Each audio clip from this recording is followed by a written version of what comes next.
어디가? 우리랑 좀 놀다 가지? 죄송하지만 가야 합니다. 이야, 차갑게 구니까 섹시한데? 맛있게 생겼어. 아직은 참아야 했습니다. 정체를 들키면 위험해질 수 있었어요. 그때 한 남자가 서연을 위아래로 훑어봤습니다. 그러고 보니 좀 이상하네. 이런 외진 곳에 젊은 여자가? 도철의 표정이 굳어졌습니다. 그리곤 주머니에서 칼을 꺼내며 여기서 본 건 잊어버리는 게 좋을 거야. 서연이 고개를 끄덕였습니다. 그러자 음흉하게 웃더니 보증금이 필요하지 않을까? 예를 들면. 그리곤 서연이 가슴을 향해 손을 뻗었습니다. 바로 그 순간이었어요. 707 특수부대 그녀가 왜 이 상황을 참고 있는지, 그리고 이후에 어떤 상황이 펼쳐질지 끝까지 지켜봐 주세요. 그 전에 구독과 좋아요 눌러주시면 이야기가 더욱 재밌으실 겁니다. 시작하겠습니다. 북한 산입구의 이른 아침은 조용했습니다. 평범한 등산복을 입은 두 여성이 주차장에서 내렸어요. 하지만 그들이 걸음걸이는 일반인과는 달랐죠. 너무 가볍고 너무 정확했습니다. 상사님, 오늘도 완벽한 등산객 코스프레네요. 서연이 작게 웃었어요. 그녀의 미소는 따뜻했지만 눈빛은 날카로웠습니다. 지민아, 우리가 특수부대원이라는 걸 들키면 안 돼. 그냥 평범한 직장인 친구들이야. 알겠지? 네, 알겠습니다. 지민이 장난스럽게 경례를 했어요. 서연은 고개를 저으며 웃었죠. 두 사람의 배낭은 겉보기엔 평범했습니다. 하지만 그 안에는 특수통신 장비와 지형 분석 도구들이 숨겨져 있었어요. 대테러 훈련을 위한 지형 정찰, 그것이 오늘의 임무였죠. 등산로에 들어서자 서연의 표정이 진지해졌습니다. 순간 그녀의 마음속에 옛 기억이 떠올랐어요. 여자가 707 특임단에? 농담하는 거야? 5년 전 처음 부대에 배치됐을 때 들었던 말이었죠. 그때의 서연은 주먹을 꽉 쥐며 참았습니다. 증명해 보이겠다고 다짐했어요. 그리고 지금 그녀는 707 특임단 최초의 여성 부사관이 되었습니다. 자부심이 있었죠. 하지만 동시에 무거운 책임감도 느꼈어요. 내가 실수하면 앞으로 들어올 여성대원들에게도 피해가 갈 거야. 그런 생각이 그녀를 더 완벽하게 만들었습니다. 때로는 너무 완벽해서 문제였죠. 상사님, 또 그 생각하세요? 지민이 목소리에 서연이 정신을 차렸어요. 무슨 생각? 상사님이 혼자 모든 걸 짊어지려고 할 때 나오는 표정이었어요. 서연이 놀란 듯 지민을 봤습니다. 넌 어떻게 2년이나 같이 일했는데 그 정도는 알죠.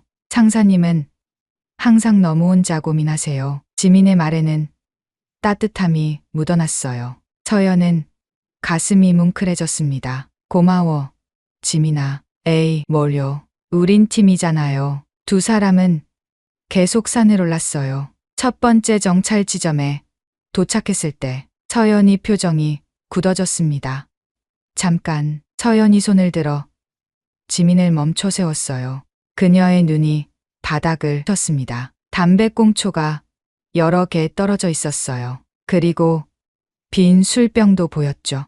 하지만 가장 이상한 건 발자국이었습니다. 이 발자국, 신선해요. 지민도 긴장했어요. 그녀의 목소리가 낮아졌습니다. 등산화가 아니네요. 구두 자국 같은데? 서연의 본능이 경고를 보냈습니다. 뭔가 잘못됐어요. 일반 등산객이라면 이런 곳에서 술을 마시지 않죠. 게다가 구두를 신고 산에 오를 리도 없었습니다. 지민아, 조심해. 뭔가 수상해. 서연의 목소리에 긴장감이 흘렀어요. 그녀의 온몸이 경계 태세로 바뀌었죠. 발자국은 더 깊은 숲속으로 이어져 있었습니다. 서연은 잠시 고민했어요. 임무는 지형 정찰이지 수상한 사람들을 추적하는 게 아니었죠. 하지만 그녀의 직감이 말했습니다.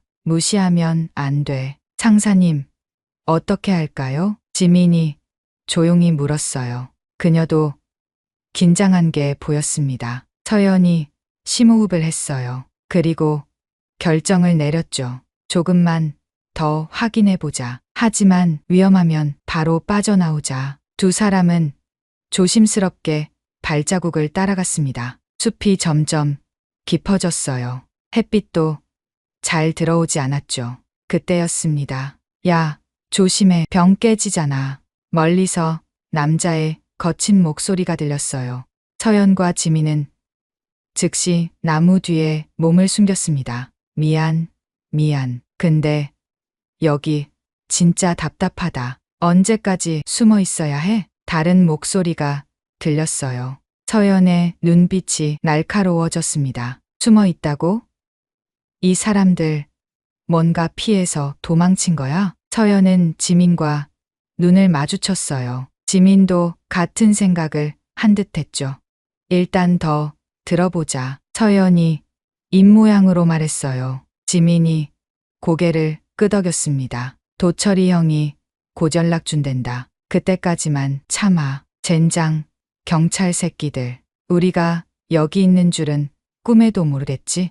서연의 심장이 빠르게 뛰기 시작했어요. 경찰을 피해 도망친 사람들, 산속의 은신중. 이건 분명히 범죄자들이었습니다. 우리가 발견한 게 천만다행이야. 일반 등산객이 마주쳤다면 서연은 상상하기도 싫었어요. 특히 여성 등산객이라면 더 위험했을 겁니다. 그녀는 조용히 통신 장비를 꺼내려고 했어요. 하지만 그 순간 발밑에서 나뭇가지가 부러지는 소리가 났습니다.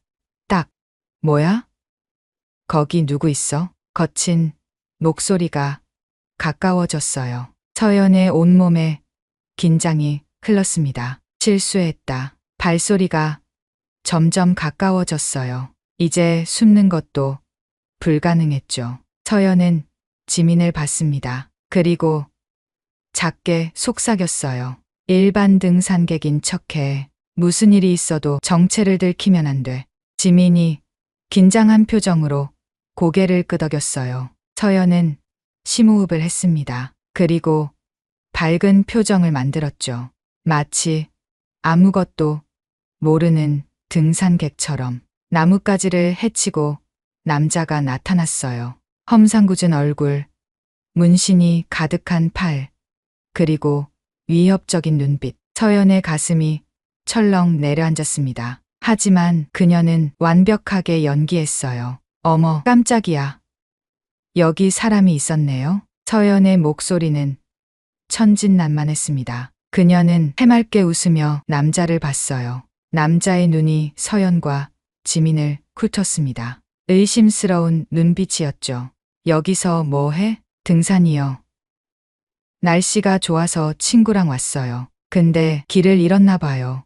서연이 걱정스러운 표정을 지었어요. 그녀의 연기는 완벽했습니다. 남자가 뒤를 돌아봤어요. 그리고 큰 소리로 외쳤죠. 야, 여기 여자들이 있어. 서연의 마음이 싸늘해졌습니다. 곧 두 명의 남자가 더 나타났어요. 그들의 눈빛은 불쾌했습니다. 서연과 지민을 보는 시선이 마치 먹잇감을 보는 것 같았죠. 오호, 이런 곳에서 미인들을 만나네? 키가 큰 남자가 비릿하게 웃었어요. 서연은 속으로 상황을 분석했습니다. 3명 모두 범죄자로 추정. 무기는 최소한 1명은 칼을 가지고 있어. 그녀의 눈이 남자의 허리춤을 스쳤어요. 옷 속에 뭔가 숨긴 게 보였죠. 저희 이만 가볼게요. 친구들이 기다려요. 서연이 밝게 말하며 돌아서려 했어요. 하지만 남자 중 1명이 길을 막았습니다. 어디가? 우리랑 좀 놀다 가지? 아니에요.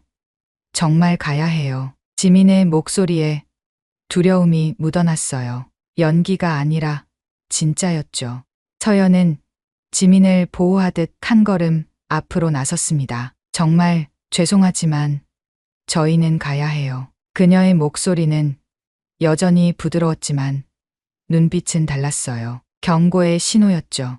하지만 남자들은 알아채지 못했습니다. 아니, 알아채도 신경 쓰지 않았을 거예요. 야야, 그렇게 차갑게 굴지 마. 우리가 뭐 잡아먹기라도 하겠어? 가장 덩치가 큰 남자가 한 걸음 다가왔어요. 술 냄새가 났습니다. 서연의 몸이 본능적으로 긴장했어요. 정말로 가야 해요. 부탁드려요. 서연이 한 번 더 정중하게 말했습니다. 그때 키 큰 남자가 갑자기 서연의 팔을 잡았어요. 왜 이렇게 정이 없어? 잠깐만 얘기하자고. 그녀는 마지막으로 한 번 더 참았어요. 아직은 때가 아니었으니까요. 담배와 술 냄새가 진동했어요. 그녀는 천천히 숨을 들이쉬며 자신을 다스렸죠. 아직이야. 하지만 지민의 떨리는 숨소리가 들렸어요. 서연의 보호 본능이 꿈틀거렸습니다. 손 좀 놔주시겠어요? 서연의 목소리는 여전히 정중했지만 그 속에는 차가운 경고가 담겨 있었어요. 남자가 비웃듯 코웃음을 쳤습니다. 우리 나쁜 사람은 아니야. 거짓말이었죠. 그들의 눈빛이 모든 걸 말해주고 있었어요. 가장 덩치가 큰 남자가 한 걸음 더 다가왔습니다. 목에는 용 문신이 다리를 틀고 있었어요. 여기가 얼마나 외진 곳인지 알아? 소리 질러도 아무도 안 와. 그의 말에는 명백한 위협이 담겨 있었습니다. 서연의 심장이 빠르게 뛰기 시작했어요. 하지만 겉으로는 침착함을 유지했죠. 저희는 그냥 지나가는 사람들이에요. 제발 보내주세요. 그때 세 번째 남자가 나섰어요. 그는 다른 두 명보다 날카로워 보였습니다. 검은 가죽 재킷을 입고 있었고 왼쪽 눈썹에는 흉터가 있었죠. 도철이 형, 이 여자들 뭔가 이상해. 도철, 서연은 그 이름을 기억했어요. 아까 들었던 대화에서 나온 이름이었죠. 곽도철이라 불린 남자가 서연을 위아래로 훑어봤습니다. 그의 눈빛이 점점 의심스러워졌어요. 그러고 보니 진짜 이상하네. 이런 외진 곳에 젊은 여자 둘이서 등산 왔다고 했잖아요. 지민이 떨리는 목소리로 말했어요. 도철이 지민에게 시선을 돌렸습니다. 그리고 불쾌한 미소를 지었죠. 어이구, 이쪽은 무서워서 벌벌 떠네? 귀엽긴. 그가 지민에게 손을 뻗으려 했어요. 순간 서연이 재빨리 지민 앞을 막아섰습니다. 하지 마세요. 짧은 두 마디였지만 그 속에는 강철 같은 의지가 담겨 있었어요. 도철의 표정이 굳어졌습니다. 뭐야? 명령이야? 분위기가 급속도로 차가워졌어요. 세 남자의 표정이 모두 험악해졌죠. 서연은 실수했다는 걸 알았습니다. 너무 강하게 나갔어요. 일반 여성이라면 이렇게 당당할 수 없었을 거예요. 아니에요. 그냥 친구가 무서워해서. 서연이 다시 연기를 시작했지만 이미 늦었습니다. 도철이 주머니에서 뭔가를 꺼냈어요. 찰칵, 접이식 칼이었습니다. 날카로운 칼날이 햇빛을 받아 번뜩였어요. 지민이 작은 비명을 질렀습니다. 서연의 온몸에 전투 본능이 치솟았어요. 하지만 그녀는 여전히 참았죠. 여기서 본 건 잊어버리는 게 좋을 거야. 도철의 목소리가 낮고 위협적으로 변했어요. 우리가 여기 있는 걸 아무한테도 말하면 안 돼. 알겠어? 서연이 고개를 끄덕였습니다. 네, 알겠어요. 아무한테도 말 안 할게요. 하지만 도철은 만족하지 않은 듯 했어요. 그는 칼을 만지작거리며 더 가까이 다가왔죠. 말로만? 어떻게 믿어? 다른 두 남자도 점점 가까이 왔어요. 그들은 서연과 지민을 둘러싸기 시작했습니다. 보증금이 필요하지 않을까? 남자가 음흉하게 웃었어요. 그의 시선이 서연의 몸을 훑었죠. 서연의 안에서 분노가 끓어올랐습니다. 이런 쓰레기들. 하지만 그녀는 마지막 인내심을 짜냈어요. 아직은 정체를 들킬 수 없었으니까요. 돈이요? 저희가 가진 거 다 드릴게요. 서연이 배낭을 벗으려 했어요. 그때 흉터 있는 남자가 갑자기 웃음을 터뜨렸습니다. 돈? 누가 돈 얘기했어? 우리가 거지야? 그의 눈빛이 더러워졌어요. 다른 걸로 보증하면 안 될까? 예를 들면 그가 서연의 얼굴에 손을 뻗었습니다. 바로 그 순간이었어요. 탁! 서연이 반사적으로 그의 손목을 쳤습니다. 아주 가볍게였지만 정확한 지점을 건드렸죠. 악!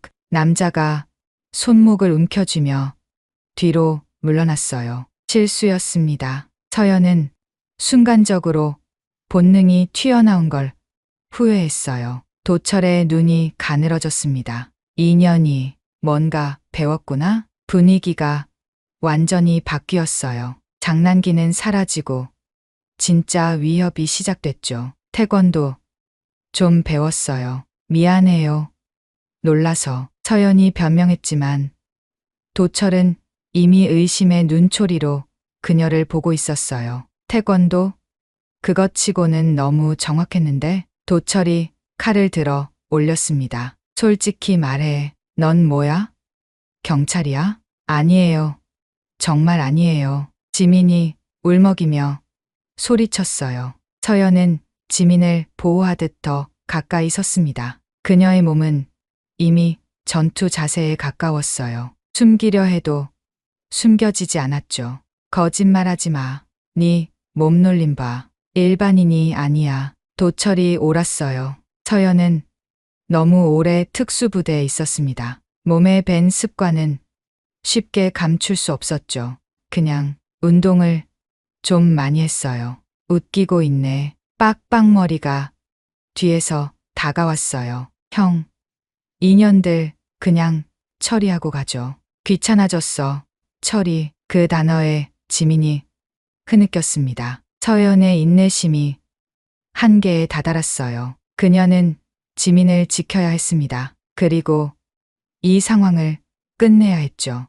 하지만 아직도 망설였어요. 정체를 드러내면 임무가 실패할 수도 있었으니까요. 잠깐만요. 우리 정말 아무것도 아니에요. 그냥 보내주세요. 서연이 마지막으로 호소했습니다. 도철이 코웃음을 쳤어요. 이제 와서?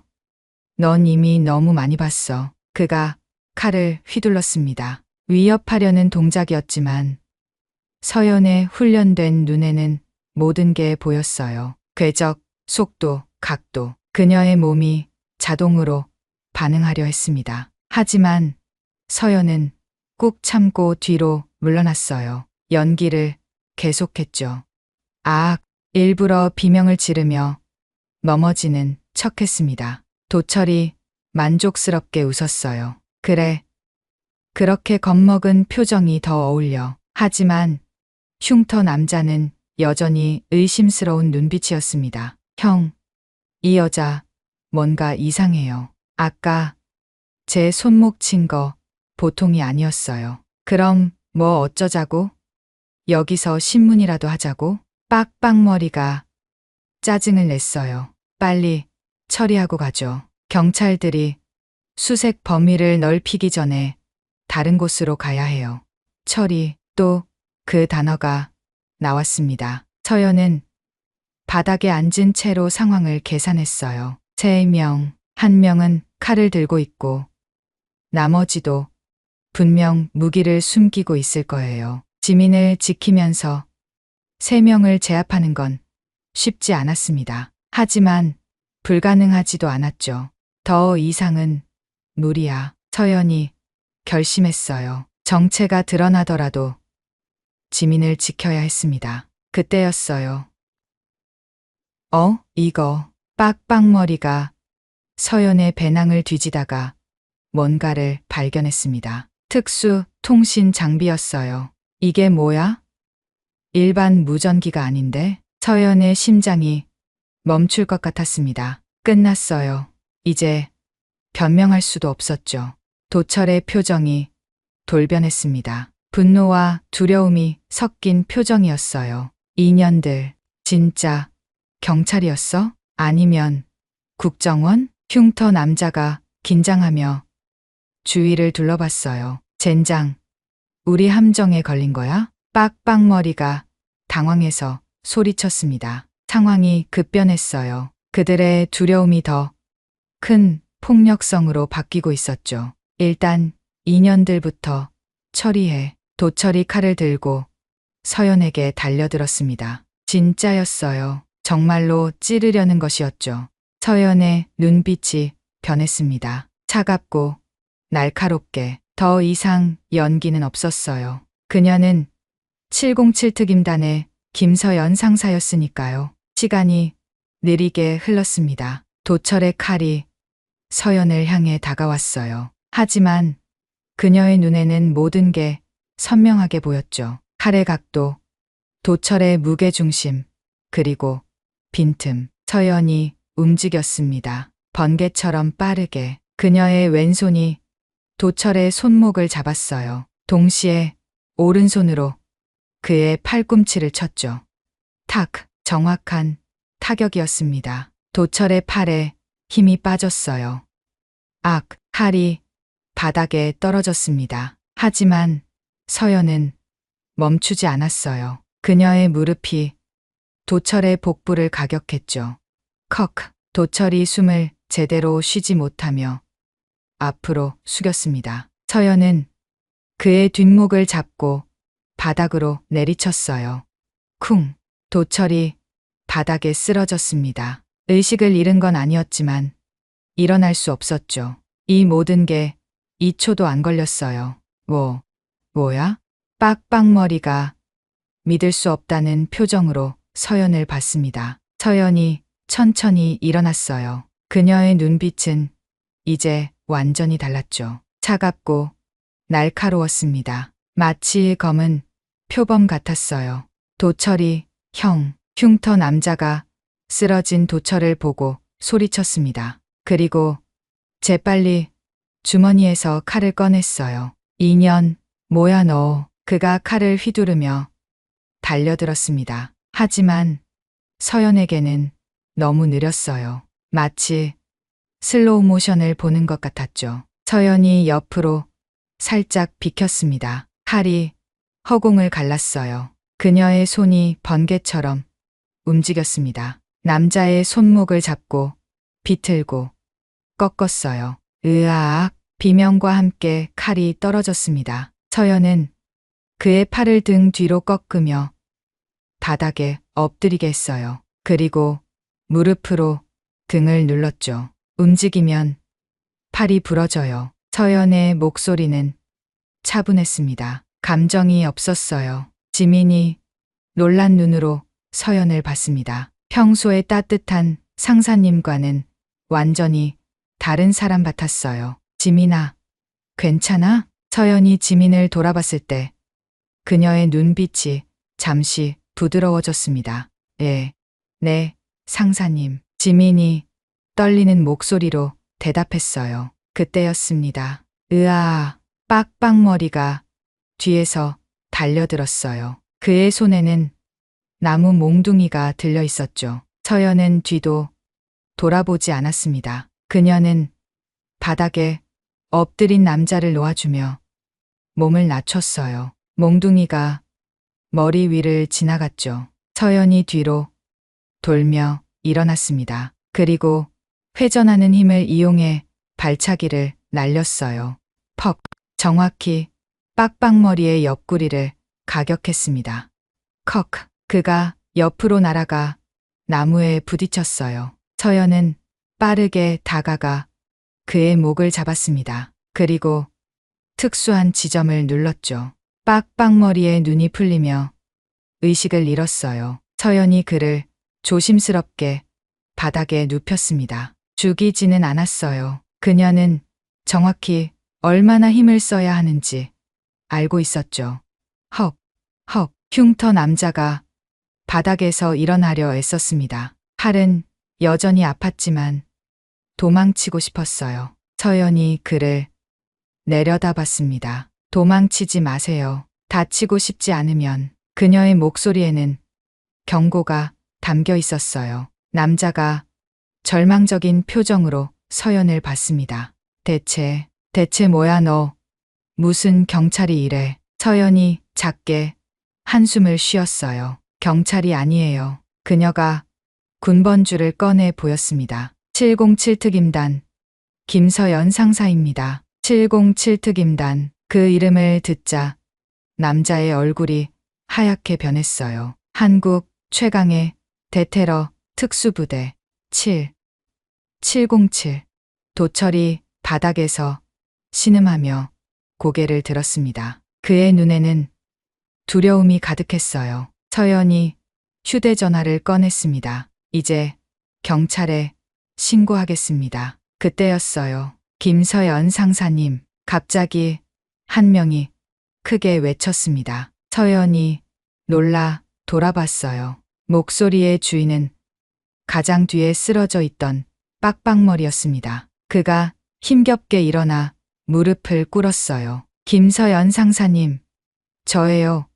한준호입니다. 서연의 눈이 크게 떠졌습니다. 한준호? 그 이름은 낯익었어요. 하지만 어디서? 3년 전 인천 지하철. 준호가 떨리는 목소리로 말했습니다. 상사님이 저를 구해주셨잖아요. 순간 서연의 머릿속에 기억이 번개처럼 스쳐 지나갔어요. 3년 전 인천 지하철 폭탄 테러 사건. 연기로 가득한 지하철역. 쓰러진 경찰관. 그를 구하기 위해 뛰어들었던 자신. 한준호 경사. 서연이 믿을 수 없다는 듯 물었어요. 준호가 고개를 깊이 숙였습니다. 예, 그때 그 한준호입니다. 상사님이 살려주신. 도철과 흉터 남자가 당황한 표정으로 준호를 봤습니다. 야, 준호야. 이게 무슨. 형. 죄송합니다. 준호가 고개를 들었어요. 그의 눈에는 눈물이 고여 있었습니다. 이분이 제 생명의 은인입니다. 서연이 천천히 준호에게 다가갔어요. 그녀의 눈빛이 복잡했습니다. 준호가 부끄러운 듯 고개를 숙였어요. 그때 부상이 너무 심해서 경찰을 그만둬야 했습니다. 그리고 그의 목소리가 떨렸어요. 가족을 먹여 살려야 했는데 다른 일을 찾을 수가 없어서. 서연의 마음이 아팠습니다. 그때의 준호는 정의감 넘치는 젊은 경찰이었어요. 시민을 지키기 위해 목숨을 걸었던 사람이었죠. 그런 그가 지금은 정말 죄송합니다. 준호가 흐느끼기 시작했어요. 도철이 어색하게 일어나 앉았습니다. 흉터 남자도 상황을 파악한 듯 했어요. 준호를 구하고 테러범이랑 싸웠다는 그 여군. 그들의 시선이 서연에게 쏠렸습니다. 이제는 두려움뿐만 아니라 존경심도 섞여 있었어요. 서연이 준호 앞에 무릎을 꿇고 앉았습니다. 한준호 씨. 그녀의 목소리는 부드러웠어요. 준호가 천천히 고개를 들었습니다. 눈물로 얼룩진 얼굴이었어요. 그때 당신은 용감했어요. 시민들을 대피시키다가 다쳤죠. 서연이 준호의 어깨에 손을 올렸습니다. 그런 당신이 왜 여기 있는지 안타깝네요. 죄송합니다. 정말 죄송합니다. 지민이 조심스럽게 다가왔습니다. 그녀도 이제 상황을 이해한 듯 했어요. 도철이 머리를 긁적이며 말했습니다. 그럼 우리가 은인을. 아니, 그도 어색해하며 서연에게 고개를 숙였어요. 죄송합니다. 정말 몰랐습니다. 흉터 남자도 황급히 사과했죠. 저도 죄송합니다. 그런 분인 줄 알았으면 상황이 완전히 바뀌었어요. 조금 전까지 위협적이던 조폭들이 이제는 어색하게 사과하고 있었죠. 서연이 일어났습니다. 일단 다들 진정하세요. 그녀의 목소리에는 권위가 있었어요. 모두가 그녀를 주목했죠. 서연이 세 사람을 차례로 봤습니다. 지금이라도 늦지 않았어요. 서연의 눈앞에 3년 전의 그날이 생생하게 떠올랐습니다. 2022년 6월 15일 인천 지하철 2호선 출근 시간대의 붐비는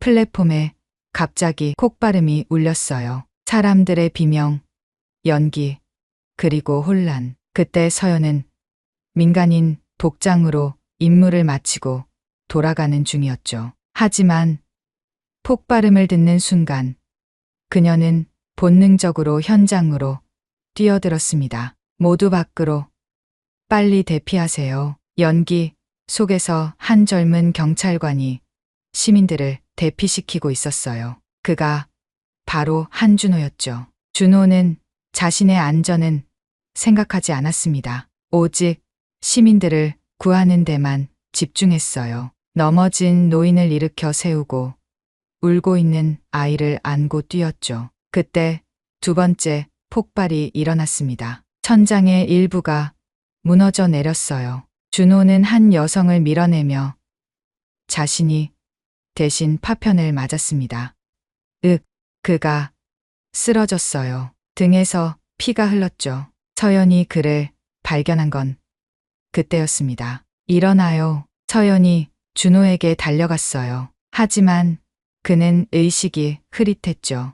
시민들 더 있어요. 안쪽에 피를 흘리면서도 준호는 다른 사람들을 걱정했습니다. 서연의 마음속에서 뭔가가 뜨거워졌어요. 이런 사람을 죽게 둘 수는 없었죠. 제가 데리고 나갈게요. 걱정 마세요. 서연이 준호를 일으켜 세웠습니다. 하지만 그때 검은 복면을 쓴 남자가 나타났어요. 테러범이었습니다. 움직이면 다 죽어. 그의 손에는 폭탄 스위치가 들려 있었어요. 서연의 눈빛이 차갑게 변했습니다. 그녀는 준호를 조심스럽게 바닥에 눕혔어요. 그리고 천천히 일어났죠. 당신이 원하는 게 뭐죠? 서연이 침착하게 물었습니다. 테러범이 히스테리하게 웃었어요. 세상에 복수하는 거야. 모두 다 같이 죽는 거지. 그가 스위치를 누르려 했습니다. 그 순간 서연이 움직였어요. 표범처럼 빠르게. 그녀의 발이 테러범의 손목을 정확히 가격했습니다. 스위치가 날아갔어요. 뭐야? 테러범이 칼을 꺼냈습니다. 서연과 테러범의 격투가 시작됐어요. 칼이 번뜩이고 주먹이 오갔습니다. 서연은 맨손으로 칼을 든 상대와 싸웠어요. 그때 준호가 희미한 의식 속에서 그 장면을 봤습니다. 여자 혼자서 테러범과 싸우는 모습. 믿을 수 없었어요. 서연이 테러범의 칼을 빼앗아 멀리 던졌습니다. 그리고 정확한 타격으로 그를 제압했죠. 하지만 끝이 아니었어요. 3분 뒤에 큰 폭탄이 터진다. 막을 수 없어. 쓰러진 테러범이 미친 듯이 웃었습니다. 서연은 망설이지 않았어요. 그녀는 다시 준호에게 달려갔습니다. 일어나요, 빨리. 하지만 준호는 너무 많은 피를 흘렸어요. 혼자 걸을 수도 없었죠. 서연이 준호를 등에 업었습니다. 꽉 잡아요. 그녀는 출구를 향해 뛰기 시작했어요. 무너진 잔해들, 연기, 어둠, 모든 게 그들을 막았지만 서연은 멈추지 않았습니다. 계단이 나타났어요. 지상까지 3층. 서연의 다리가 떨렸지만 그녀는 이를 악물고 뛰어올랐습니다. 2층, 1층. 마침내 햇빛이 보였어요. 그들이 밖으로 나온 직후 거대한 폭발음이 들렸습니다. 지하철역이 무너져 내렸어요. 서연은 준호를 안전한 곳에 내려놓았습니다. 그녀도 지쳐서 주저앉았죠. 준호가 희미하게 눈을 떴습니다. 당신은 유구, 그냥 지나가던 사람이에요. 서연이 미소 지었어요. 곧 구급차가 도착했습니다. 준호를 싣고 가는 구급차를 보며 서연은 조용히 현장을 떠났어요. 그녀는 영웅이 되고 싶지 않았습니다. 그저 해야 할 일을 했을 뿐이었죠. 현재로 돌아왔습니다. 준호가 눈물을 닦으며 말했어요. 나중에 병원에서 깨어났을 때 간호사가 말해줬어요. 군인처럼 보이는 여자분이 저를 업고 뛰어왔다고. 그의 목소리가 떨렸습니다. CCTV로 확인했죠. 상사님이었어요. 707 특임단 마크가 찍힌 옷을 입고 계셨거든요. 서연이 조용히 들었습니다. 준호가 계속 말했어요. 하지만 척추 부상이 너무 심해서 더 이상 경찰 일을 할 수 없었어요. 그의 얼굴에 고통스러운 표정이 스쳤습니다. 아버지가 아프시고 동생들은 아직 학생이었어요. 제가 가장이 되어야 했죠. 도철과 흉터 남자가 불편한 표정으로 서로를 봤어요. 준호의 사연을 처음 듣는 듯했죠. 처음엔 경비 일을 했어요. 하지만 몸이 안 따라줬죠. 그러다가 준호가 고개를 숙였습니다. 도철이 형을 만났어요.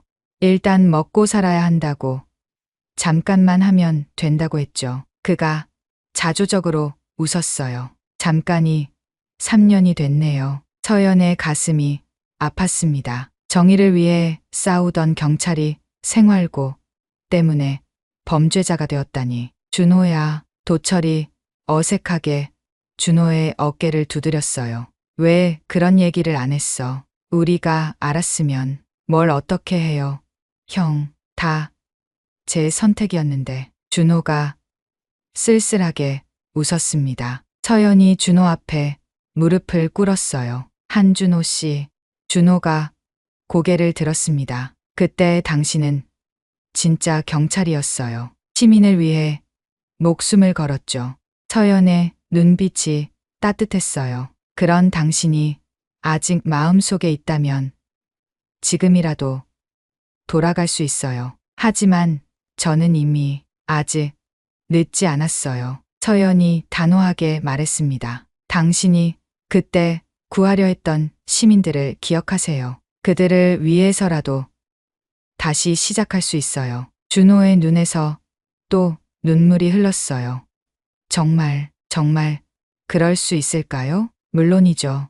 서연이 확신에 찬 목소리로 말했어요. 지민이 다가와서 휴지를 건넸습니다. 준호가 고맙다는 듯 받아들었어요. 흉터 남자가 조심스럽게 물었습니다.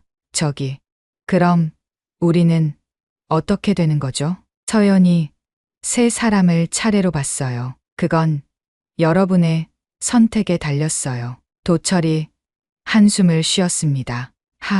준호 생명의 은인한테 칼을 휘둘렀으니 천벌 받을 일이네. 그가 서연에게 고개를 숙였어요. 정말 죄송합니다. 몰랐다고 해도 변명이 안 되죠. 흉터 남자도 고개를 숙였습니다. 저도 죄송합니다. 그리고 감사합니다. 준호를 구해주셔서. 서연이 놀랐어요. 조폭들 사이에도 이런 의리가 있구나. 준호가 일어섰습니다. 비틀거렸지만 눈빛은 확고했어요. 형들, 저는 자수할 거예요. 도철과 흉터 남자가 놀라 준호를 봤습니다. 뭐, 준호야 너, 상사님 말이 맞아요. 아직 늦지 않았어요. 준호의 목소리에 결의가 담겼습니다. 제가 경찰이었을 때의 저를 기억해요. 그때로 돌아가고 싶어요. 그가 서연을 봤어요. 비록 전과자가 되겠지만 죗값을 치르고 새 출발하고 싶습니다. 서연이 고개를 끄덕였어요. 좋은 결정이에요. 준호가 도철과 흉터 남자를 봤습니다. 형들도 같이 가요. 우리 이제 그만하죠. 도철이 망설였어요. 하지만 준호의 진심 어린 눈빛을 보고 결국 고개를 끄덕였습니다. 그래, 너 말이 맞다. 이제 그만해야지. 흉터 남자도 한숨을 쉬며 동의했어요. 어차피 평생 도망 다닐 수도 없고 차라리 깨끗하게 죗값 치르는 게 낫겠네. 세 사람이 서로를 봤습니다. 두려움도 있었지만 동시에 안도감도 보였어요. 더 이상 도망 다니지 않아도 된다는 안도감. 서연이 일어섰습니다. 제가 도와드릴게요. 자수하면 형량도 줄어들 거예요. 준호가 깊이 고개를 숙였어요. 상사님, 정말 감사합니다. 두 번째 생명을 주셔서 이번엔 스스로 선택한 거예요. 서연이 미소 지었습니다. 그게 진짜 새로운 시작이죠. 서연이 휴대전화를 꺼내 들었습니다. 하지만 준호가 급히 손을 들어 막았어요. 잠깐만요. 상사님, 준호의 눈빛이 진지했습니다. 제가 먼저 드릴 게 있어요. 도철과 흉터 남자가 불안한 표정으로 준호를 봤어요. 하지만 준호는 이미 결심한 듯 했죠. 저희가 숨어 있는 곳이 여기만이 아니에요. 준호가 심호흡을 했습니다. 그의 손이 미세하게 떨렸어요. 강원도 쪽에 더 큰 은신처가 있어요. 거기엔 정말 위험한 사람들이 있죠. 서연의 표정이 날카로워졌습니다. 어떤 사람들이죠? 마약 거래상들이에요. 다음 주에 큰 거래가 있다고 들었어요. 도철이 당황해서 준호를 잡았습니다. 야, 너 지금 뭐 하는 거야? 형, 이제 끝내야 해요. 준호가 도철의 손을 부드럽게 뿌리쳤어요. 우리가 계속 이렇게 살면 더 큰 죄를 짓게 될 거예요. 그가 다시 서연을 봤습니다. 눈에는 결연함이 가득했어요. 이게 제가 드릴 수 있는 최소한의 속죄입니다. 서연이 고개를 끄덕였어요. 자세히 말해주세요. 준호가 주변을 살피고 목소리를 낮췄습니다. 강원도 평창 근처 폐가예요. 겉으로는 버려진 집처럼 보이지만 지하에 큰 공간이 있죠. 서연이 진지하게 들었습니다. 지민도 옆에서 머릿속으로 정보를 정리하고 있었어요. 다음 주거래 날짜는 정확히 언제죠?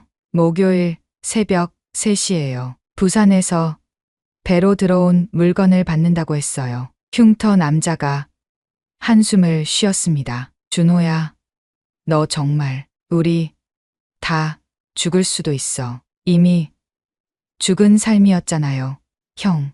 준호의 목소리에는 쓸쓸함이 묻어났어요. 매일 경찰 피해 도망 다니고 가족들한테도 얼굴 못 보이고 이게 사는 거예요? 도철이 고개를 떨구었습니다. 준호의 말이 맞았어요. 그들의 삶은 이미 감옥과 다름없었죠. 서연이 준호의 어깨에 손을 올렸습니다. 용기 있는 결정이에요. 덕분에 많은 사람들을 구할 수 있을 거예요. 준호의 눈가가 붉어졌어요. 상사님께 받은 은혜를 이렇게라도 갚고 싶어요. 서연이 따뜻하게 미소 지었습니다. 은혜를 갚는 게 아니에요. 스스로 올바른 선택을 한 거죠. 그녀가 휴대전화를 들었어요. 제가 아는 경찰관에게 연락할게요. 자수하면 형량도 많이 줄어들 거예요. 그리고요. 준호가 주머니에서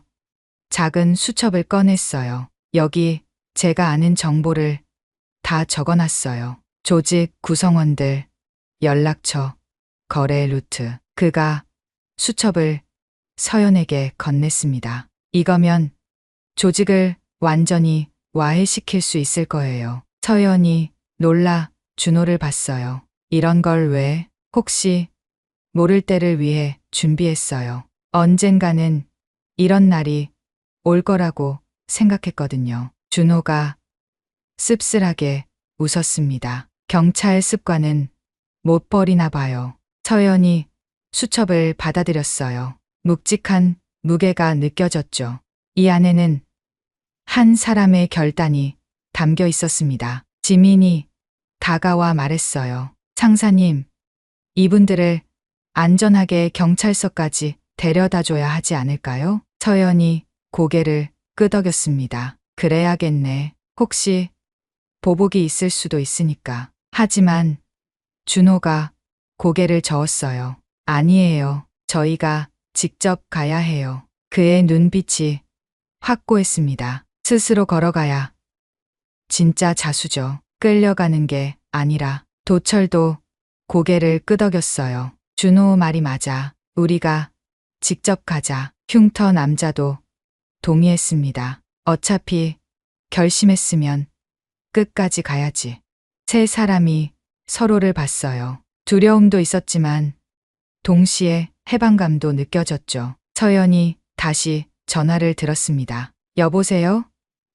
저 707특임단 김서연 상사입니다. 중부경찰서 강력계 최경위님 계신가요? 서연이 통화하는 동안 준호는 하늘을 올려다봤어요. 맑은 하늘이었습니다. 언제 이렇게 파란 하늘을 마음 편히 본 적이 있었나 싶었죠. 가족들 얼굴을 다시 볼 수 있을까요? 준호가 혼잣말처럼 중얼거렸어요. 도철이 준호의 등을 두드렸습니다. 볼 수 있을 거야. 떳떳하게. 서연이 통화를 마치고 돌아왔어요. 최경희 님이 직접 나오신다고 해요. 자수하는 거니까 수갑은 채우지 않을 거예요. 준비됐나요? 예. 목소리는 떨렸지만 눈빛은 확고했죠. 이제 정말로 새 출발을 하고 싶어요. 서연이 미소 지었습니다. 일행이 산을 내려가기 시작했습니다. 걸으면서 준호가 말했어요. 상사님, 제가 나중에 출소하면. 그가 잠시 망설였습니다. 떳떳한 모습으로 찾아뵙고 싶어요. 기다릴게요. 언제든 환영이에요. 준호의 눈에서 눈물이 흘렀습니다. 산 아래 주차장에 도착했을 때 경찰차가 기다리고 있었습니다. 최경희가 내려서 서연에게 경례했어요. 김 상사님, 오랜만입니다. 최경희님, 고생 많으십니다. 두 사람이 악수를 나눴어요. 최경희가 세 사람을 봤습니다. 자수하시는 분들이시죠? 일단 차에 타시죠. 준호가 차에 타기 전 마지막으로 서연을 돌아봤어요. 상사님, 정말 감사합니다. 아니에요. 서연이 고개를 저었습니다. 준호가 깊이 고개를 숙였습니다. 그리고 경찰차에 올랐어요. 차가 떠나가는 걸 보며 서연과 지민은 한동안 서 있었습니다. 상사님, 정말 대단하세요. 지민이 감탄하며 말했어요. 뭐가요? 그 사람들을 변화시킨 거요. 폭력이 아니라 마음으로. 서연이 겸손하게 웃었습니다. 그들이 스스로 선택한 거예요. 전 그저 기회를 준 것뿐이죠. 두 사람은 다시 산을 향해 걸었어요. 햇살이 나무숲 사이로 쏟아져 내렸어요. 바람도 상쾌했죠. 서연은 깊게 숨을 들이쉬었습니다. 북한산 정상이 저 멀리 보였습니다. 서연은 발걸음에 힘을 주었어요. 앞으로도 그녀가 가야 할 길은 멀었습니다. 하지만 이제는 알았어요. 그 길이 단순히 적을 제압하는 길이 아니라는 걸. 사람을 구하고 희망을 주는 길이라는 걸. 그것이 진정한 특수부대원의 사명이었습니다. 서연은 미소 지으며 정상을 향해 걸었어요. 즐거우셨나요? 주인공의 사이다 같은 시원한 사연이었습니다. 사연이 재밌으셨다면 구독과 좋아요 부탁드립니다. 다음에 더 좋은 사연으로 찾아뵙겠습니다. 감사합니다. 그 순간이었습니다. 차가운 커피가 지우의 머리 위로 쏟아졌습니다.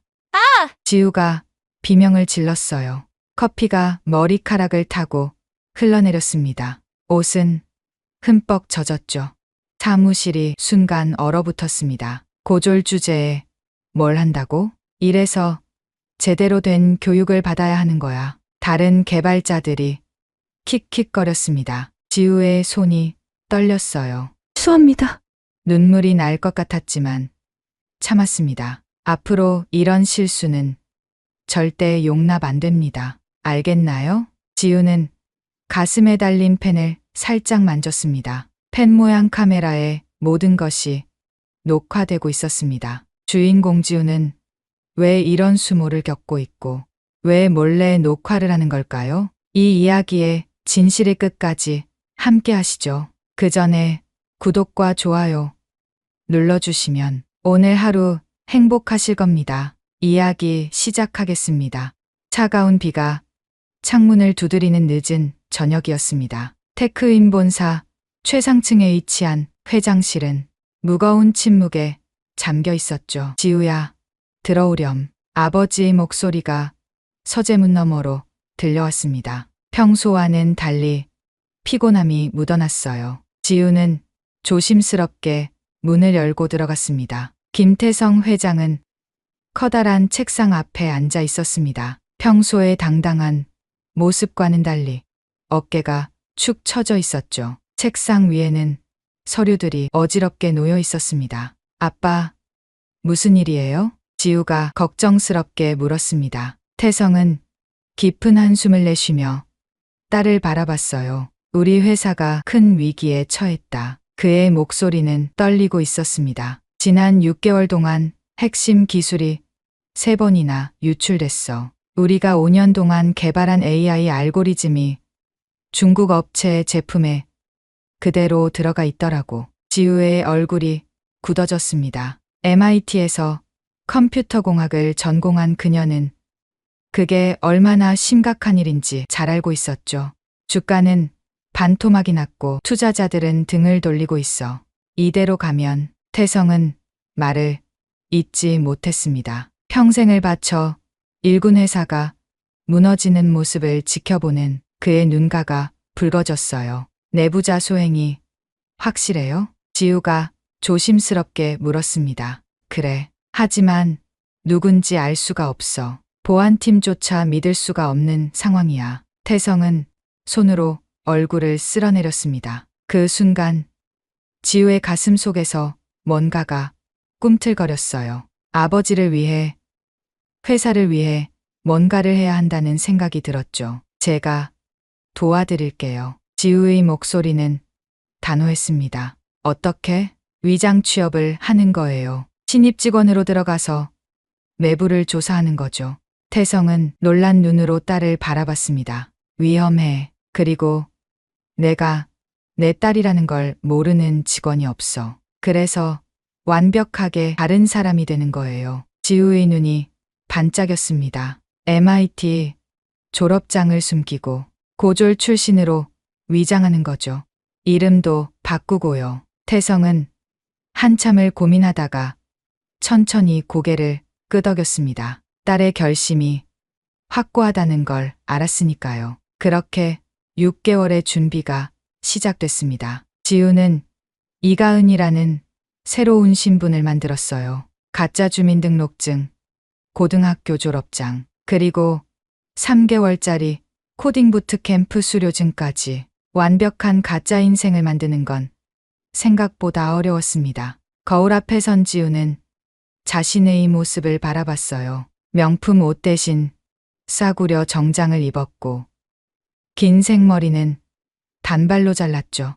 평소에 쓰던 고급 화장품 대신 로드샵 제품으로 바꿨습니다.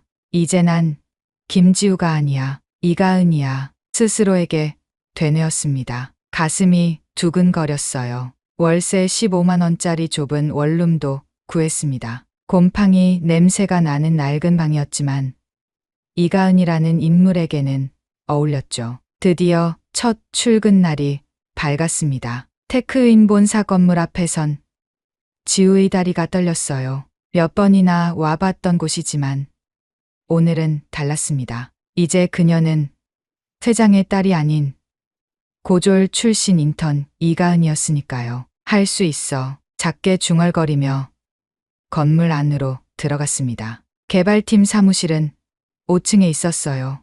엘리베이터 문이 열리자 수십 명의 개발자들이 컴퓨터 앞에 앉아 있는 모습이 보였습니다. 지우가 들어서자 몇몇이 고개를 들어 쳐다봤어요. 그리고는 작게 수군거리기 시작했죠. 신입인가 봐. 요즘도 고졸을 뽑네. 인턴 일에 3개월짜리. 속삭이는 소리가 귀에 들어왔습니다. 지우의 얼굴이 화끈거렸어요. 순간 마음이 움츠러들었습니다. 이가은 씨?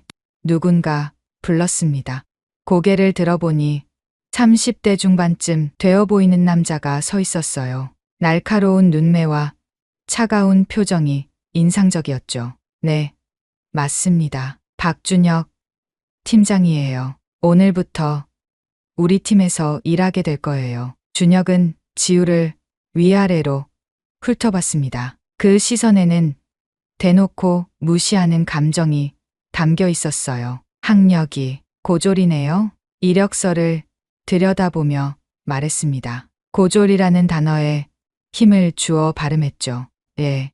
하지만 부트캠프에서 열심히 공부했습니다. 지우가 떨리는 목소리로 대답했습니다. 부트캠프 3개월. 준혁이 코웃음을 쳤어요. 뭐, 어쨌든 따라와요. 그는 앞장서서 걸어갔습니다. 지우는 뒤를 따라가며 주변을 살폈어요. 개발자들의 시선이 따가웠습니다. 동정하는 눈빛, 무시하는 눈빛, 재미있어 하는 눈빛들이 섞여 있었죠. 준혁은 사무실 구석진 곳으로 안내했습니다. 창문도 없고 에어컨 바람도 제대로 오지 않는 자리였어요. 여기가 당신 자리예요. 낡은 책상 위에는 구형 노트북이 놓여 있었습니다. 다른 직원들이 쓰는 최신 맥북과는 확연히 달랐죠. 감사합니다. 지우가 고개를 숙였습니다. 속으로는 분노가 끓어올랐지만 참아야 했어요. 아, 그리고 준혁이 돌아서며 말했습니다. 우리 팀은 실력으로 말해요. 고졸이라고 특별 대우는 없으니까 착각하지 마세요. 그 말에는 가시가 돋쳐 있었습니다. 물론입니다. 좋아요.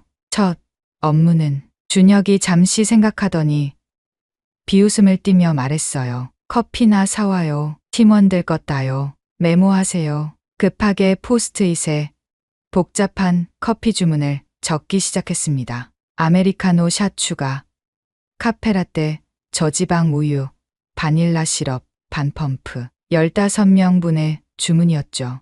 지우의 손이 떨렸습니다. MIT를 수석으로 졸업한 그녀가 커피 심부름을 하게 될 줄은 꿈에도 몰랐어요. 제 안에서 뭔가가 툭 하고 끊어졌습니다. 하지만 이것도 계획의 일부였죠.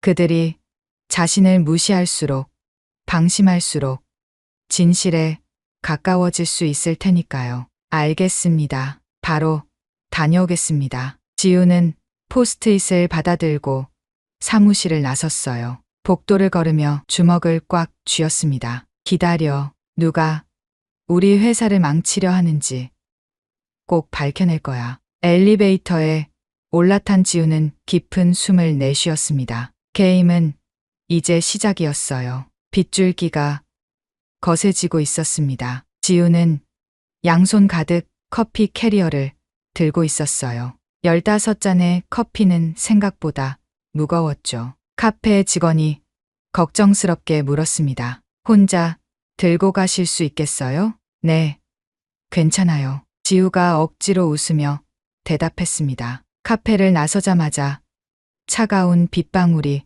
얼굴을 때렸어요. 우산은 없었습니다. 양손에 든 커피 때문에 우산을 쓸 수도 없었죠. 뛰어야겠다. 지우는 이를 악물고 달리기 시작했습니다. 빗물이 머리카락을 타고 흘러내렸어요. 정장은 금세 젖어버렸죠. 사람들이 쳐다봤습니다. 비에 젖은 채 커피를 들고 뛰는 여자를 보며 혀를 찼어요. 견뎌야 해. 이것도 다 계획의 일부야. 스스로를 다독이며 뛰었습니다. 하지만 가슴 한 구석이 아려왔어요. MIT에서 최우수 졸업생으로 상을 받던 날이 떠올랐거든요. 그때의 자신과 지금의 자신이 너무 달라서 눈물이 날 것 같았습니다. 회사에 도착했을 때 지우는 온몸이 흠뻑 젖어 있었어요. 어머, 꼴이 말이 아니네. 누군가 비웃듯 말했습니다. 지우는 고개를 숙인 채 개발팀 사무실로 들어갔어요. 커피 가져왔습니다. 떨리는 목소리로 말했습니다. 준혁이 고개를 들더니 코웃음을 쳤어요. 비 맞고 왔어요?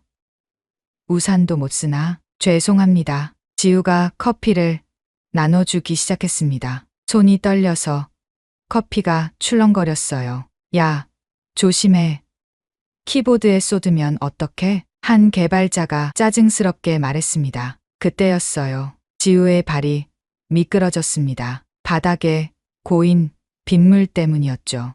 커피 한 잔이 바닥에 떨어졌습니다. 뜨거운 커피가 사방으로 튀었어요. 아, 진짜. 준혁이 벌떡 일어났습니다. 그의 바지에 커피가 튀었거든요. 죄송합니다. 정말 죄송합니다. 지우가 황급히 수지를 꺼내 닦으려 했습니다. 하지만 준혁은 거칠게 그녀의 손을 뿌리쳤어요. 됐어. 정말 아무것도 제대로 못하네. 사무실 전체가 조용해졌습니다. 모든 시선이 지우에게 쏠렸죠. 얼굴이 화끈거렸어요. 순간 숨이 막히는 것 같았습니다. 일주일이 지났습니다. 오늘은 코드 리뷰 시간이었어요. 신입들이 작성한 코드를 선배들이 검토하는 시간이죠. 지우는 간단한 로그인 프로그램을 만들었습니다. 일부러 실력을 숨기고 기초적인 수준으로 작성했어요. 하지만 작은 실수를 하나 남겨뒀죠. 세미콜론을 빼먹은 거였습니다. 이가은 씨, 나와서 코드 설명해봐요. 준혁이 차가운 목소리로 말했습니다. 지우가 앞으로 나갔어요. 대형 모니터에 그녀의 코드가 띄워졌습니다. 여기 보세요. 여러분. 준혁이 레이저 포인터로 코드를 가리켰습니다. 47번 줄에 뭐가 빠졌죠? 세미콜론이요. 지우가 작은 목소리로 대답했습니다. 세미콜론. 이런 기초적인 실수를 한다고요? 준혁의 목소리가 높아졌어요. 이래서 제대로 된 교육을 받아야 하는 거예요. 부트캠프 3개월?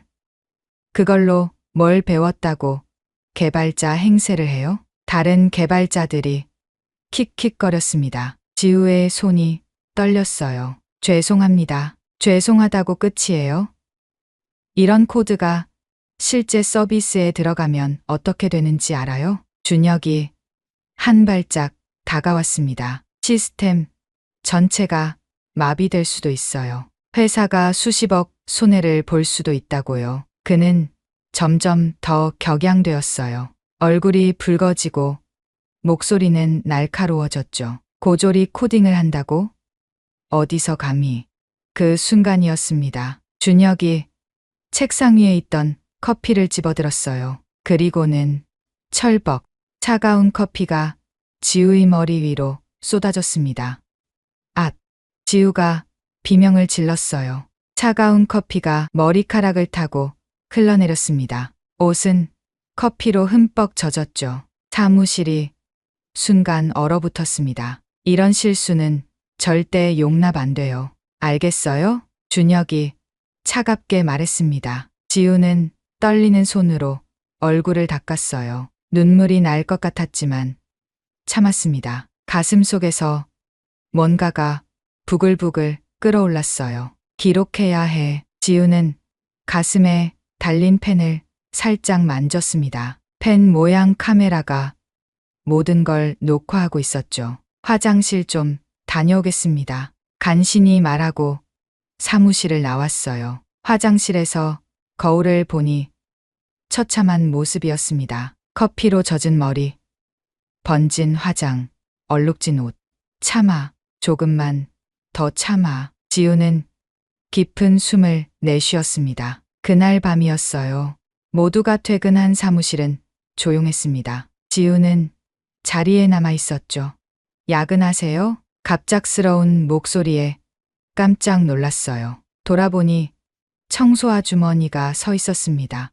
아, 네. 공부 좀 더 하려고요. 고생이 많네요. 신입은 힘들죠? 아주머니의 따뜻한 목소리에 지우는 울컥했어요. 괜찮아요. 박 팀장이 또 괴롭혔구나. 다 봤어요. 아주머니가 한숨을 쉬었습니다. 원래 저런 사람이에요? 지우가 조심스럽게 물었어요. 글쎄요. 요즘 더 심해진 것 같아요. 특히 새벽에 자주 나타나서는. 아주머니가 말을 멈췄습니다. 새벽에요?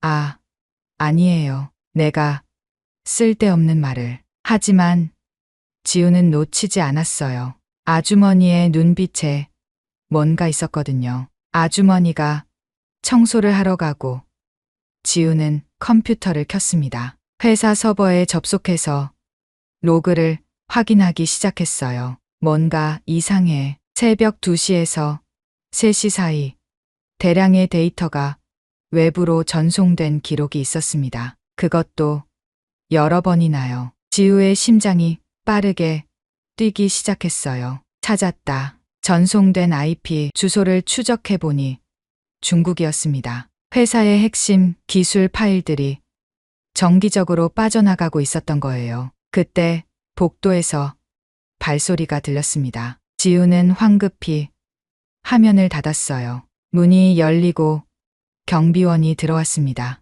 아직 안 가셨어요? 지금 가려고요. 지우는 태연한 척 짐을 챙겼습니다. 하지만 손은 여전히 떨리고 있었어요. 집으로 돌아온 지우는 침대에 쓰러졌습니다. 오늘 하루가 지옥 같았어요. 커피를 맞고 모욕을 당하고. 하지만 중요한 단서를 찾았죠.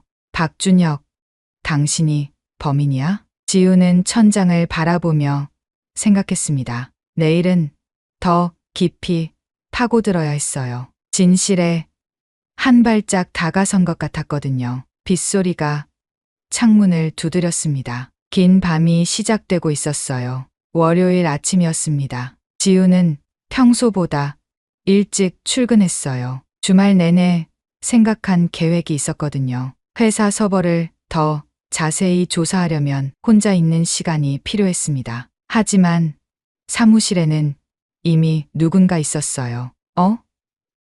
벌써 왔네요. 20대 후반쯤 되어 보이는 여자가 고개를 들었습니다. 긴 머리를 하나로 묶고 안경을 쓴 모습이었죠. 지우는 그녀를 알고 있었어요. 이수진 선임 개발자였습니다. 아, 안녕하세요. 일찍 오셨네요. 지우가 인사했습니다. 나도 코드 좀 보려고. 앉아요. 수진이 옆자리를 가리켰어요. 평소와 달리 친근한 태도였습니다. 지우는 조심스럽게 앉았어요. 수진이 모니터를 보며 말했습니다. 지난주 코드 리뷰 때 짠 코드 봤어요. 지우의 몸이 굳었습니다. 아, 그때 실수? 그게 실수였다고? 수진이 의미심장하게 웃었어요. 무슨 말씀이세요? 이가은 씨. 아니, 정확히 누구인지는 모르겠지만. 수진이 의자를 돌려 지우를 똑바로 봤습니다. 넌 고졸이 아니야. 내가 짠 코드는 부트캠프 수준을 한참 넘어. 지우의 심장이 쿵쾅거렸어요. 들켰다는 생각에 등줄기에 식은땀이 흘렀죠. 변수명 짓는 방식, 함수 구조, 알고리즘, 최적화 패턴. 이건 최소 4년제 컴공과 그것도 상위권 대학 출신이 짜는 코드야. 수진의 눈빛이 날카로웠습니다. 왜 숨기고 있어? 지우는 한참을 고민했어요. 이 사람을 믿어도 될까? 하지만 혼자서는 한계가 있었죠. 도와주실 수 있어요? 지우가 작은 목소리로 물었습니다. 뭘? 회사에 문제가 있어요. 기술이 유출되고 있어요. 수진의 표정이 굳어졌습니다. 알고 있었어? 예. 저도 의심하고 있었어요. 프로젝트 피닉스 때문에 왔구나. 지우가 놀란 눈으로 수진을 봤어요. 프로젝트 피닉스요? 우리 회사의 차세대 AI 엔진. 5년간 개발한 핵심 기술이 다 들어가 있어요. 수진이 주변을 살피며 목소리를 낮췄습니다. 근데 이상한 점이 너무 많아. 박준혁 팀장이 주도하고 있는데 외부 접근 권한을 너무 많이 요구해. 외부 접근이요? 테스트한다면서 보안 프로토콜을 자꾸 낮추려고 해. 말이 안 되지. 그때 엘리베이터 소리가 들렸습니다. 두 사람은 재빨리 각자 자리로 돌아갔어요. 들어온 사람은 준혁이었습니다. 평소보다 초췌해 보였어요. 눈 밑에는 다크서클이 짙게 깔려 있었죠. 일찍들 왔네. 준혁이 둘을 번갈아 봤습니다. 의심스러운 눈빛이었어요. 열심히 하는 건 좋은데 쓸데없는 짓은 하지 마. 그는 자리에 앉으며 중얼거렸습니다. 점심시간이 되었어요. 지우와 수지는 회사 근처 작은 카페에서 만났습니다. 내가 찾은 걸 보여줄게. 수진이 노트북을 꺼냈어요. 화면에는 복잡한 로그 파일이 떠 있었죠. 이게 뭐예요? 프로젝트 피닉스 서버 접근 기록이야. 봐, 여기. 수진이 화면을 가리켰습니다. 새벽 2시 33분. 최상민 CTO 계정으로 로그인. 근데 CTO님은 그 시간에 일본 출장 중이었어. 지우의 눈이 커졌어요. 그럼 누군가 CTO 계정을 도용한 거지. 그리고 이 시간 박준혁도 회사에 있었어. 퍼즐 조각이 맞춰지고 있었습니다. 지우는 자신이 발견한 것도 털어놨어요. 저도 새벽 시간대 대량 데이터 전송을 발견했어요. IP는 중국이었고요. 중국? 혹시 수진이 뭔가 생각난 듯 말했습니다. 지난달 박준혁이 최 CTO랑 회의할 때 시노테크라는 회사 이름을 들었어. 중국 IT 기업이야. 순간 지우의 머릿속에서 전구가 켜졌습니다. 모든 게 연결되고 있었어요. 그날 밤 지우는 다시 야근을 했습니다. 이번엔 수진도 함께였어요. 둘은 조심스럽게 박준혁의 개인 서버에 접근을 시도했죠. 방화벽이 너무 강해. 수진이 이마에 땀을 닦았습니다. 제가 해볼게요. 지우가 키보드를 잡았어요. MIT에서 배운 고급 해킹 기술을 조심스럽게 사용했죠. 손가락이 키보드 위를 날아다녔습니다. 와, 넌 대체... 수진이 감탄했어요. 마침내 서버에 접근했습니다. 수십 개의 암호화된 파일이 나타났어요. 이게 뭐야? 파일명들이 이상했습니다. Phoenix Core, AI의 Algorithm Final, Transfer Schedule, 전송 일정? 지우가 파일을 열려고 했습니다. 그 순간 삐익 날카로운 경고음이 울렸어요. 모니터에 붉은 경고창이 떴습니다. 해킹 시도 감지.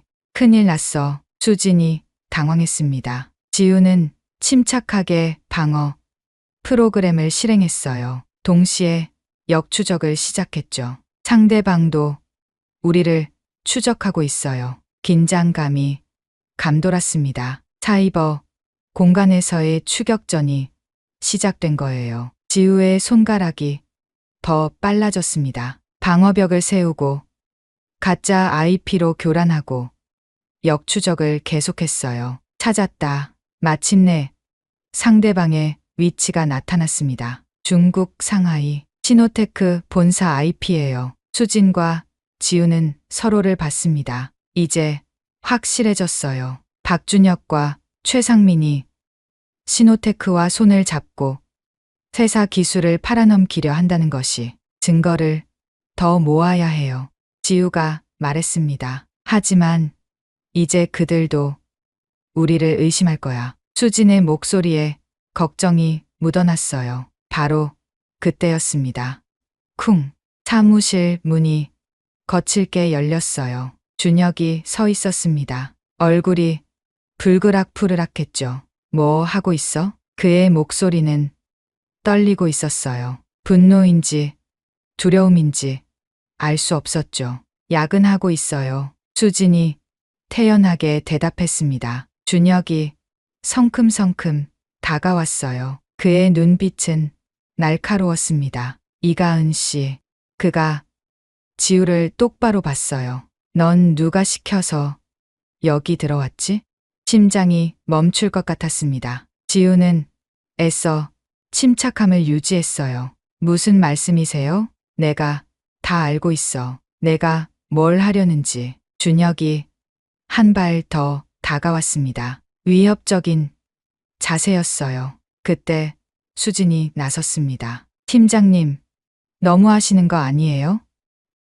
신입 괴롭히는 것도 정도가 있죠. 너는 빠져. 준혁이 소리쳤어요. 긴장된 대치가 이어졌습니다. 지우는 주먹을 꽉 쥐었어요. 이제 정체가 긁힐 수도 있었습니다. 하지만 여기서 물러설 수는 없었죠. 아빠, 조금만 더 기다려주세요. 마음속으로 다짐했습니다. 진실은 이제 곧 밝혀질 거예요. 다음 날 아침, 지우는 불안한 마음으로 출근했습니다. 어제 준혁과의 대치 이후로 계속 긴장이 풀리지 않았어요. 그가 자신을 의심하고 있다는 건 분명했죠. 조심해야 했습니다. 사무실에 들어서자마자 이상한 분위기를 느꼈어요. 개발자들이 웅성거리고 있었거든요. 무슨 일이에요? 지우가 옆자리 동료에게 물었습니다.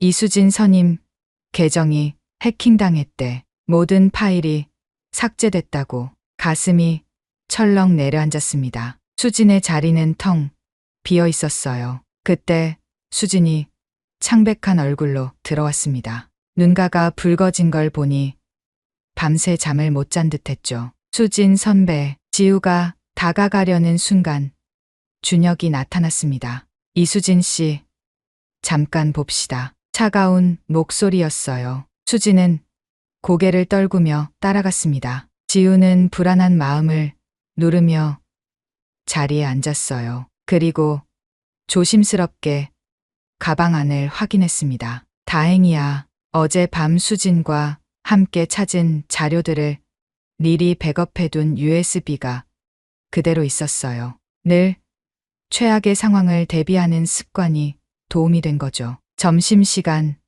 지우는 구내식당 대신 옥상으로 향했습니다. 거기서 수진을 만나기로 했거든요. 괜찮아요? 수진은 난간에 기대어 있었어요. 피곤해 보였지만 눈빛은 여전히 날카로웠죠.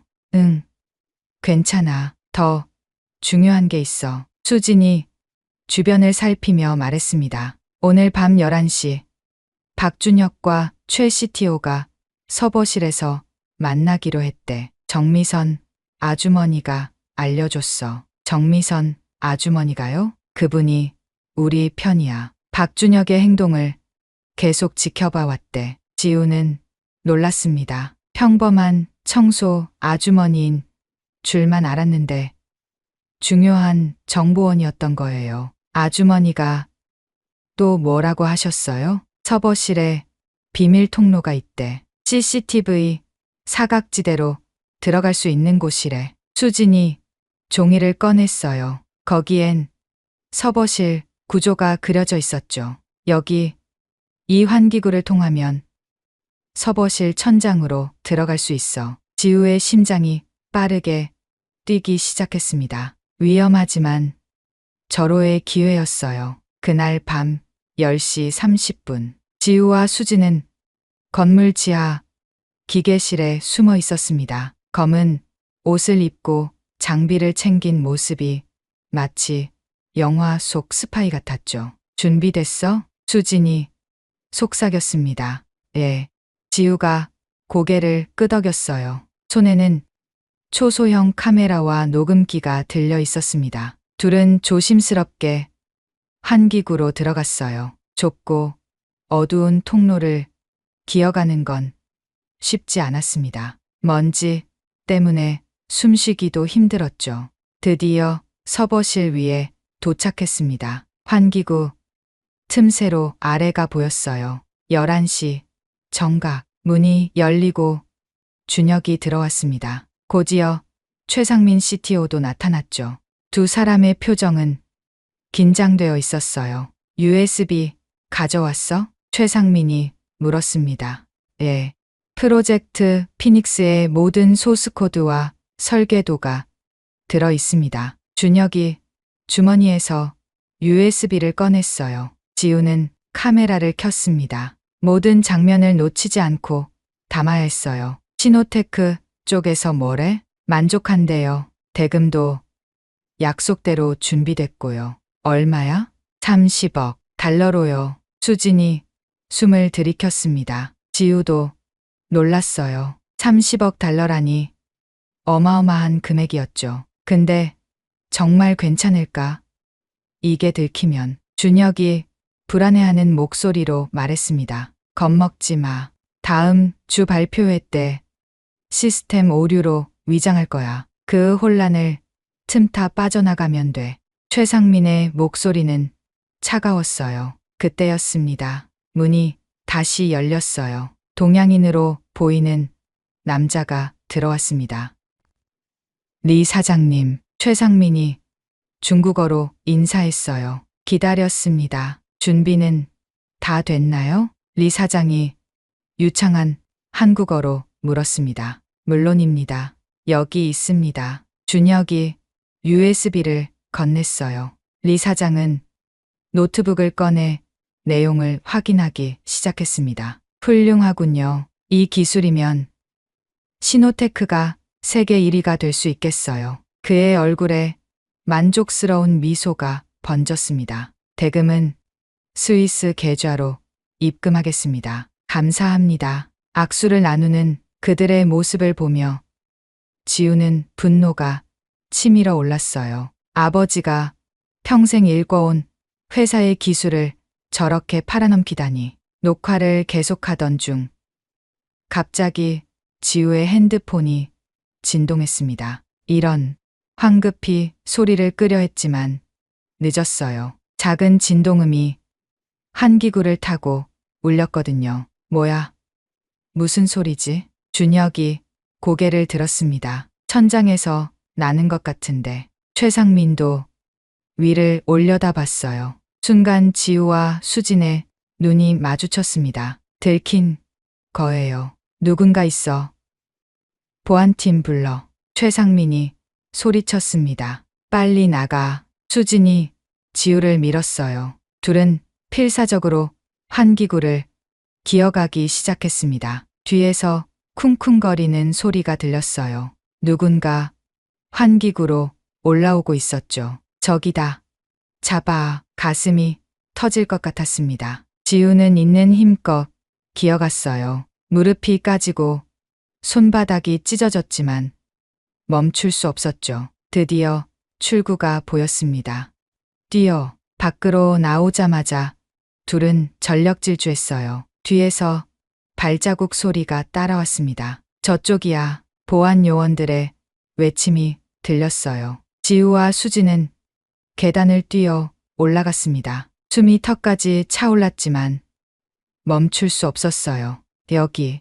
수진이 한 사무실 문을 열었습니다. 둘은 안으로 뛰어들어 문을 잠갔어요.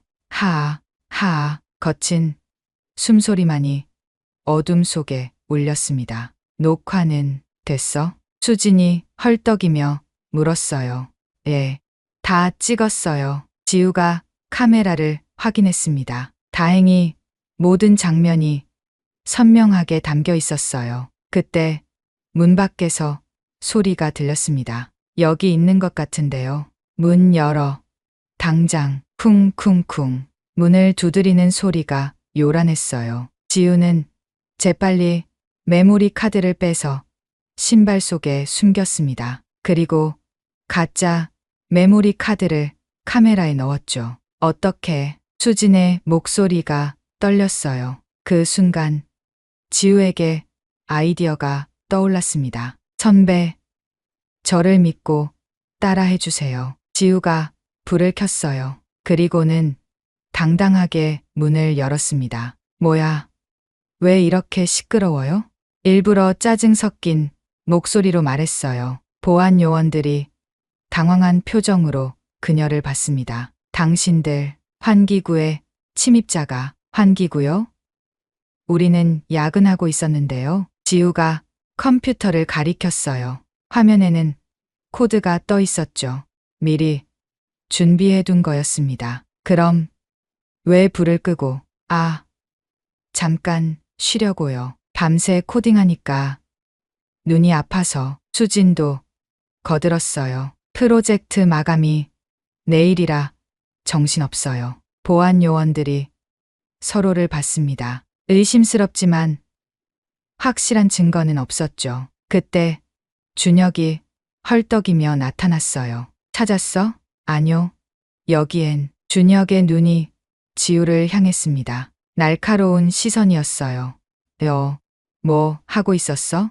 야근이요. 왜요? 지우가 태연하게 대답했어요. 준혁은 한참을 노려보다가 돌아섰습니다. 다른 곳을 찾아봐. 보안 요원들이 우르르 빠져나갔어요. 문이 닫히자 지우와 수지는 의자에 털썩 주저앉았습니다. 온몸에서 식은땀이 흘렀어요. 살았다.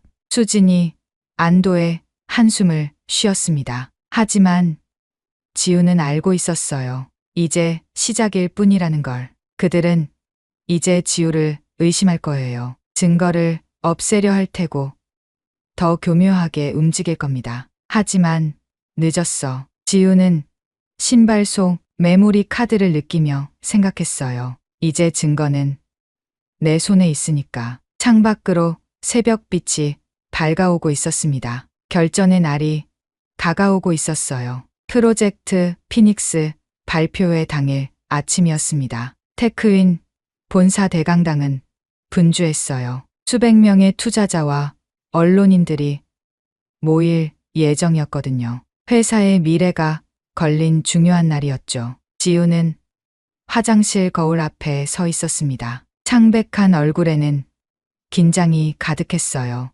오늘이 모든 걸 끝낼 날이었거든요. 할 수 있어. 아빠를 위해서라도. 마음을 다잡고 밖으로 나왔습니다. 대강당 앞은 이미 사람들로 북적였어요. 지우는 구석에서 상황을 지켜봤습니다. 준혁과 최상민이 무대 위에서 마지막 점검을 하고 있었어요. 그들의 표정은 자신만만했죠. 모든 게 계획대로 진행될 거라 믿는 듯했습니다. 이가은, 누군가 불렀어요. 돌아보니 수진이 서 있었습니다. 준비됐어? 수진의 눈빛이 단단했어요. 지우가 고개를 끄덕였습니다. 예. 증거, 파일은 다 준비했어요.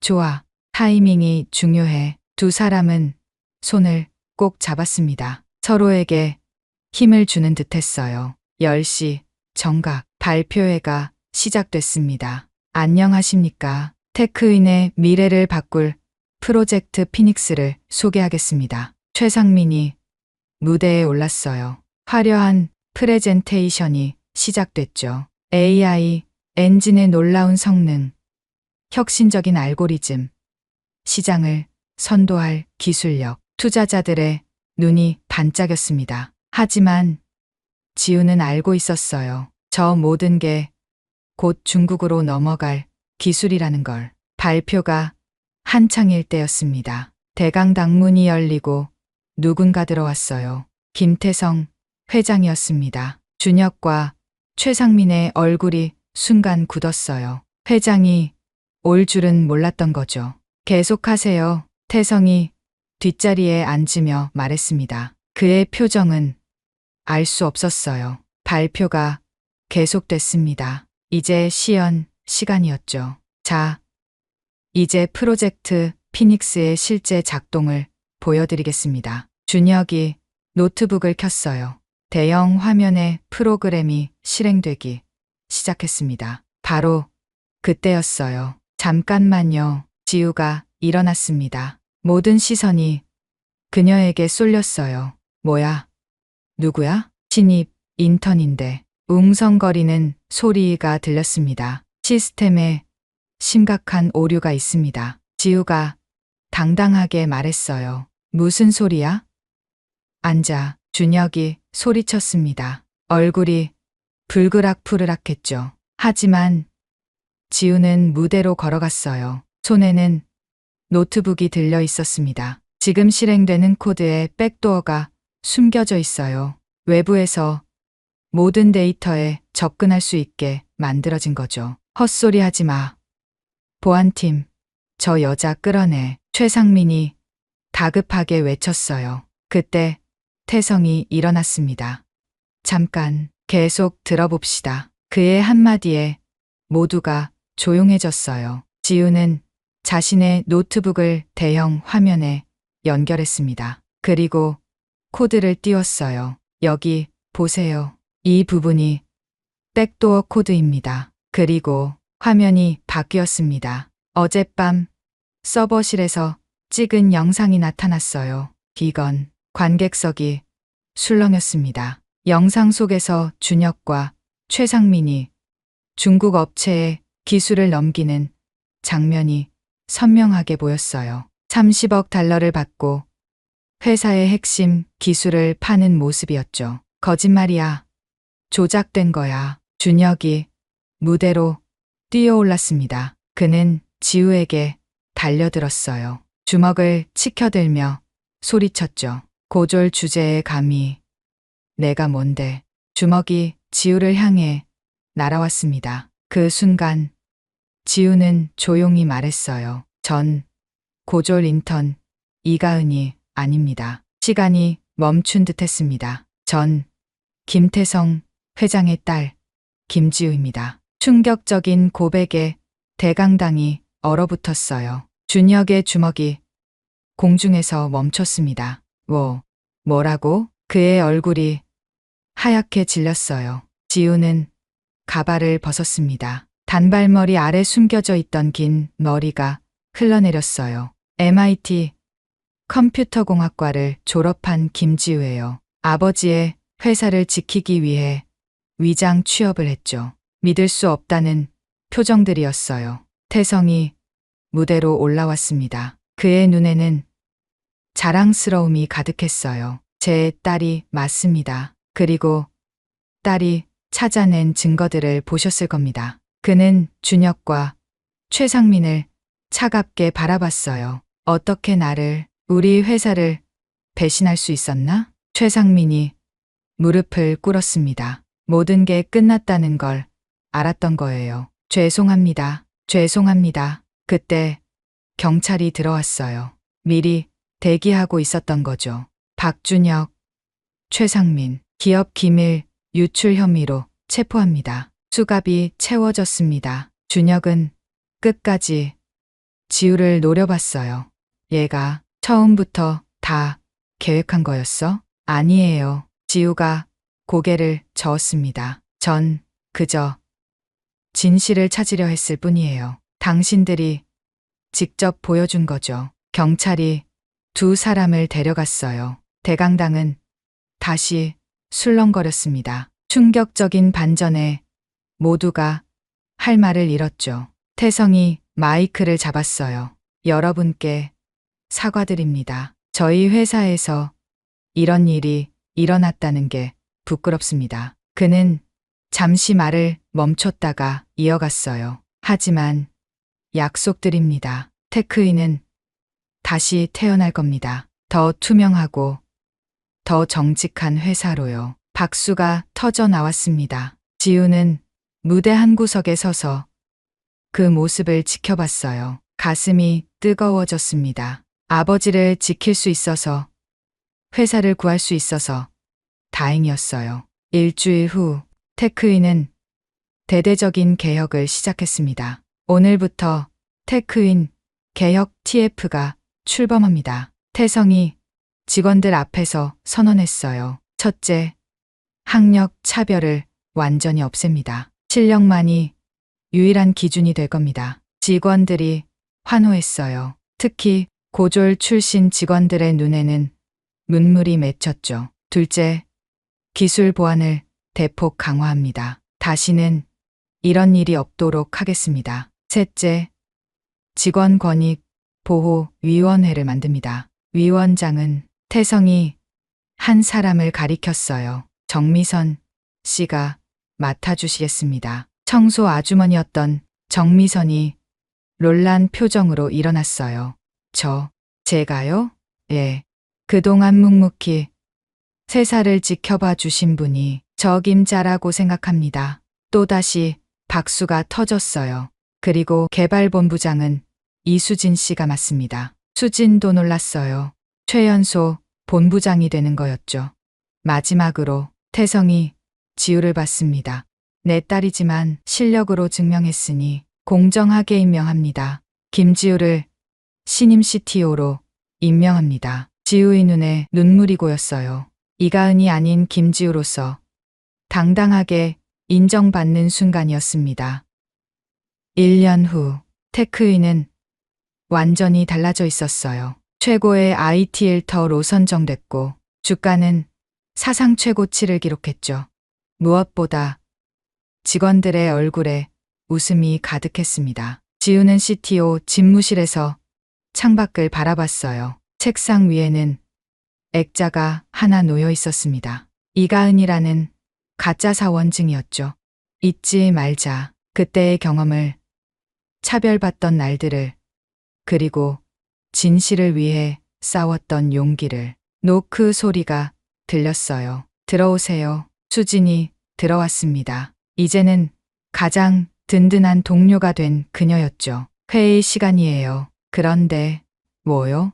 오늘 신입 면접이 있잖아요. 지원자 중에 고졸 출신이 있대요. 프로그래밍 실력이 대단하다고. 지우가 미소 지었어요. 좋네요. 꼭 만나보고 싶어요. 테크윈의 새로운 역사는 이제 시작이었습니다. 누구나 꿈을 펼칠 수 있는 회사, 실력으로 인정받는 회사, 그것이 지우가 만들어가고 싶은 테크윈의 미래였어요. 사연 잘 들으셨나요? 무시받는 상황 속으로 뛰어들어 수모를 겪으면서도 용기를 내어 문제를 해결하는 주인공의 모습에 다시 한번 돌이켜보게 되는 시간이었습니다. 우리의 각자의 상황에서도 사소하더라도 용기 내어 작은 목소리를 내어보는 것이 어떨까요? 이 사연이 즐겁고 재밌으셨다면 구독과 좋아요